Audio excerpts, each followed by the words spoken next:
Hello, everyone. Hello, hello, hello. Oh, good God, the lighting on here, and either my glasses are they're exactly that dirty. Um, I have joyous news. This is absolutely the most joyous news ever. And yes, I am still in my pajamas. It's noon on Sunday, whatever what is today? Valentine? I think it's Sunday. I don't know. Um, I've lost track of time because I've ended up sleeping all the one whole day, which I think was Saturday. But anyways, welcome to C is for Chrome. I've lost a few subscribers, but that's okay. It happens. People come and go. Life is what it is. So, anyways, I, after sleeping all day, woke up around when I do that. I end up sleeping for like 12 hours.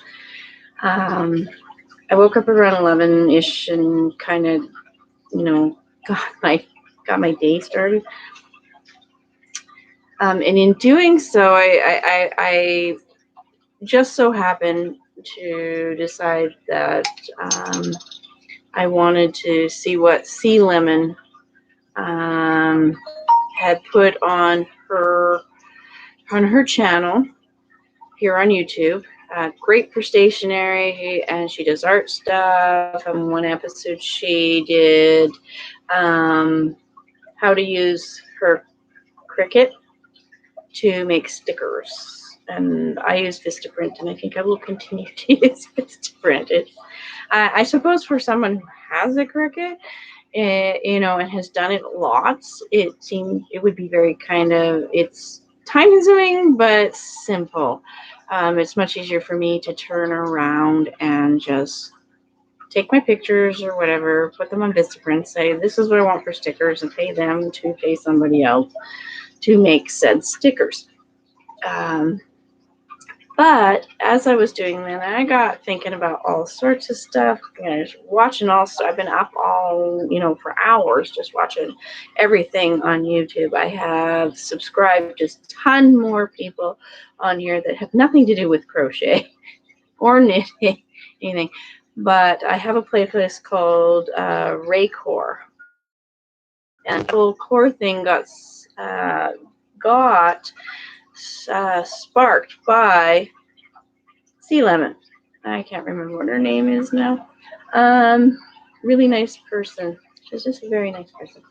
And she had been discussing cottage core, one word, cottage core, as a way to just kind of do something different with what when she made her one journal, art journal, because she does that. And that got me thinking. So I was looking at cottagecore, and then I went looking fairycore and all that kind of stuff, because there's a way I want to decorate the house. Now, having done that, and for those of you new, my name is Ray, and I am the C, and C is for Crone here in the Crone Cottage. But getting back to that, as I was roaming through that to try and find some interior decoration ideas to define what it was that I wanted to do.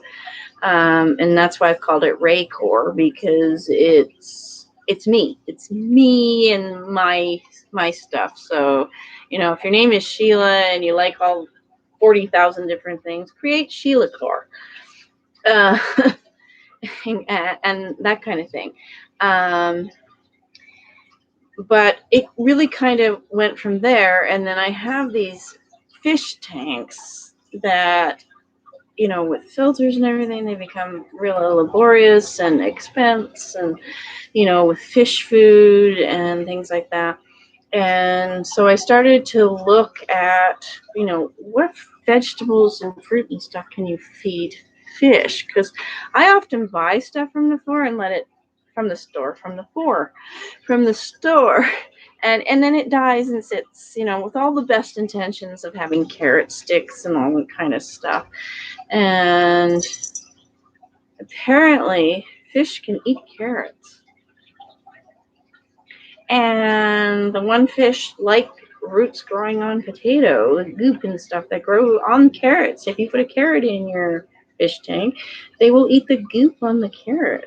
You just gotta watch and make sure stuff's not actually like rotting, or if it starts to rot, you just yank. And I have compost, so it can go in the compost. Okay.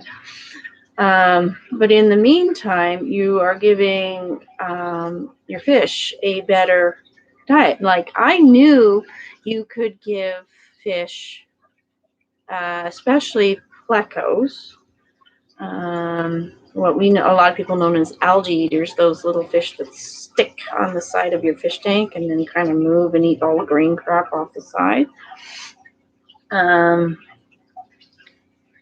They love zucchini. Found that out at the fish store that they love zucchini. So dry in here. And that's another thing is I wouldn't mind having more plants in here because I don't want a humidifier. Is if you're not careful, then you can end up with a very big moisture problem, bigger than the problem I'm having with kittens trying to go up to places they're not supposed to. Bastion broke a glass candle holder. It came off the top of the TV there onto the rock I use for candles and stuff underneath. I need to move, and boom, glass all over carpet.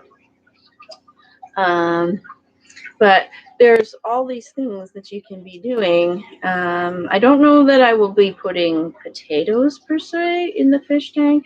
They can go rotten fairly quickly and mushy and that kind of thing. But because they're part of the nightshade family, that can be very toxic to cats. So I'm not sure that I'm going to go that route. But if I can shove freaking carrot in there and they will eat and it flushes up their food supply and all that kind of thing, then fine. There was concerns about plants with oxalates in them. Apparently spinach has that. And whether that's any good for your fish. Carrots and things like that are like high in sugar, so that can pollute your fish tank. But at this point in time, I inherited this. This was not something that I wanted to have. It's from my late husband. For those who have been following, know that he passed away in September. So I'm going to see if I can't fix some sort of a wire baskety thing that I can put on there. He bought a big, long, expensive LED light thing to put on top of that, so there's lots of light in the fish tank. But the lid itself is broken. And it's not deterring the cats from going on top of it. So I want to change that up and maybe having some plants that will root down, it's like some lettuces or something that I can just pick and go, here, fishies, feed, would be good. And the roots can go down and suck some of the garbage nutrients out of the water, that kind of thing, and just kind of do that. And then, wow, I've got green stuff. It is also, for whatever reason, the warmest place in the house. The kitchen garden has stalled. I will be doing a video on that because I figured out how to potentially use the tiny little, I think it's a 5-gallon tank, to make it into a little bit of a greenhouse to see if I can get seeds to sprout in there. So there should be a future video with that. But the woohoo moment came as I was just sitting and watching way earlier this morning. See if my phone won't light up. This is going. The screen. Let's see here. Oh, now it won't even do. Oh, there we are. You can see these all lit up. Those lit up. Oh, whatever. But the screen is quitting, and that's the phone that I predominantly use for recording videos and things like that, taking pictures. So this is not cool. Yeah, this is not cool at all. So I'm going to have to replace electronics.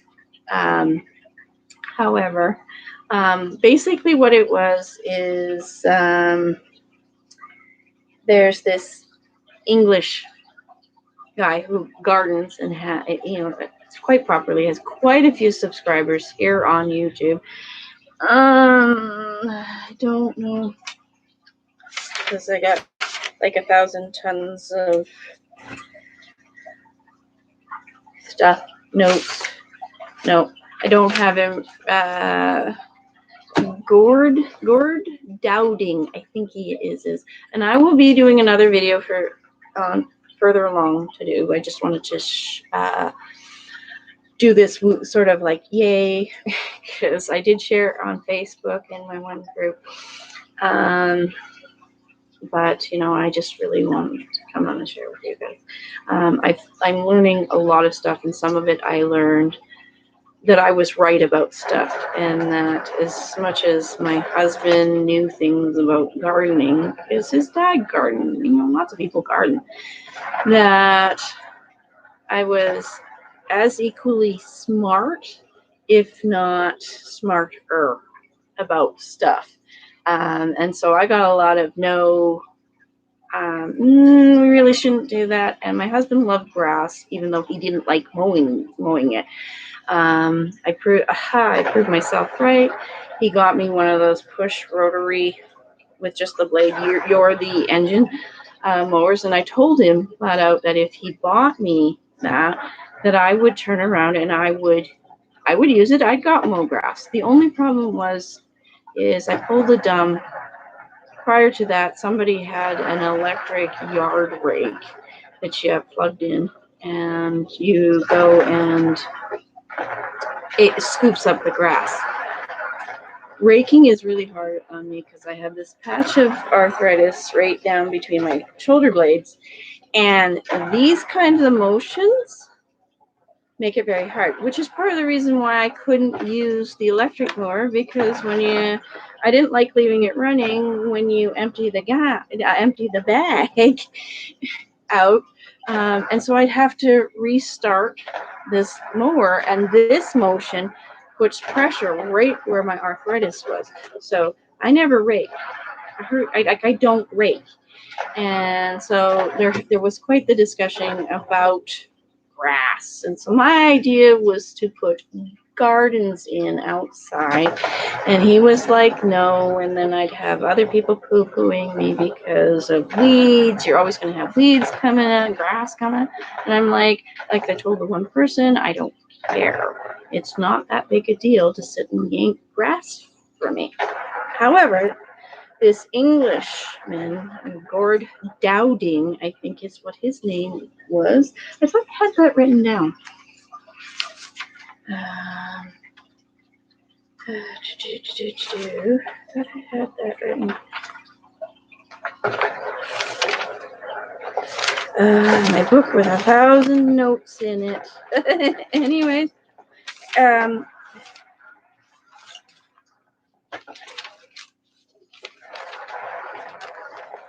for whatever reason, it's just I write. Oh, there, yes, Charles Dowding. Pardon me. In his video, Charles Dowding, Dowding. The video that caught my attention is basically was start out no dig. And what he does is he shows you how to just garden on the ground in your yard without digging. Now, I went, what? So I finished watching a couple of my other videos, and then came back to him. And if you're hearing that, that's Bastian playing with cat toy, a ball in the thing, and it spins and things like that. But what he does is he lays out cardboard, and he showed how to lay the cardboard out so that it, because of flaps, how to overlap and stuff, so that the flaps, there isn't gaps, so you can take small cardboard and make a great big huge patch with it. It's how you overlap. And in what the overlapping does is creates no possible light to get through so that weeds can't grow. Now, this is an amazing thing because the cardboard just will break down into the dirt. And I after so long, you will have to replace parts of your cardboard and everything. But this is amazing. No more digging. If I have to dig up the yard, it's going to take me years to do that, to replace all that grass. So I'm not dealing with grass and things like that. I'll still have to deal with weeds because you have airborne stuff. But the idea of doing that is really kind of cool because what it does is the cardboard works like those fabric, garden fabric, and goes down. You can do the same thing with plastic, actually, with like rolls and rolls of plastic, especially black plastic. And that does work, hello, Bastian, fairly well because you also, not only do you have no sunshine, you've got heat, and the heat will burn, will kill your weeds. But the plastic is then in. And when I compost with stuff that might have plastic in, I only use that for flowers. And I let it break down. Hello, my baby. Hello, my baby Bastion. Yeah, baby Bastion. Yeah. So anyways, that's a woohoo because I can go get cardboard. I get stuff shipped from Amazon in boxes if I order from them. Or, you know, if I do the big yarn order from Ice Yarns, there's going to be a big cardboard box. So it's not like cardboard isn't readily available, and half the stores in town give them away free. So it doesn't cost me anything. I don't have to go get that. And so the pallet gardening that I wanted to do with this cardboard means I just need to buy dirt, which I was going to have to buy some sort of compost and dirt because a lot of what I've got here is this clay dirt. It's not great for growing plants in any ways. They will grow. I have had success with it, but you really need to put some potting soil in there or something so that they have stuff to grow in there. So I was planning on buying all this stuff to make my dirt better and having to get sand to loosen up that clay. I've got some sand around here, but I really should be using it for the fire pit brick area because it's to fill up between the bricks again, so it'll help prevent weeds. Forgot to get the sidewalk salt for that, so I will have a bunch of weeds coming up in the string. But to be able to turn my garden plans from a 5-year plan down to maybe a 1 to 2, depending on everything I want to do, and not have to kill myself to try and shovel, that's amazing. That is absolutely freaking amazing. So my suggestion is that if you have an idea and you want to do something and you know you have absolute clearance to go do it, check YouTube because potentially somebody has already been there. And one of the great things about just trolling it last night and just kind of going click here, oh, this looks interesting, you know, that kind of thing, is out at the side of the house, on the south side of the house, where we have a ton of sunshine. I can't remember exactly what he said it, but it is filled with horrible dirt. And I had trouble growing things in the one spot. And it is packed hard in there. So I would need a rototiller. I would need a fairly wonderfully strong and powerful rototiller. But now I don't have to level out the ground. I don't have to go and do that.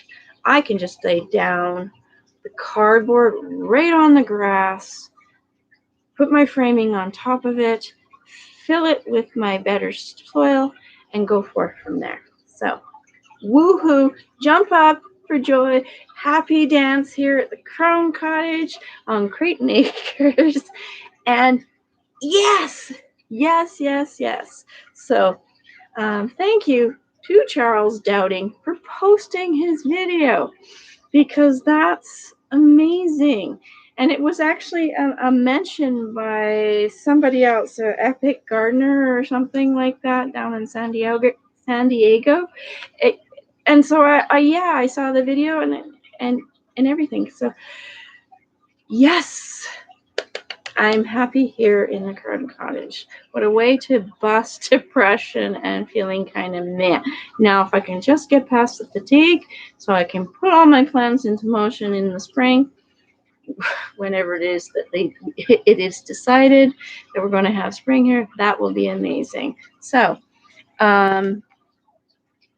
thank you for watching. Please like and subscribe, because there's a lot of things that potentially are going to be coming. I have a crochet project bouncing around in my head for the archway between the kitchen and this little teeny hallway that goes to the bedroom and the bathroom. A plan for that.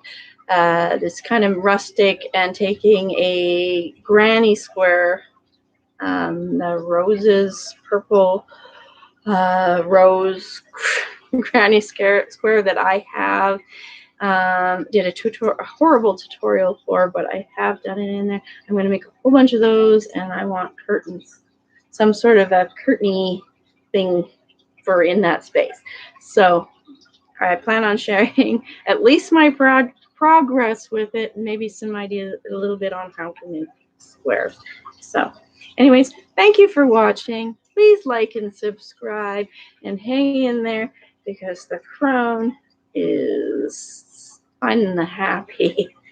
Bye for now.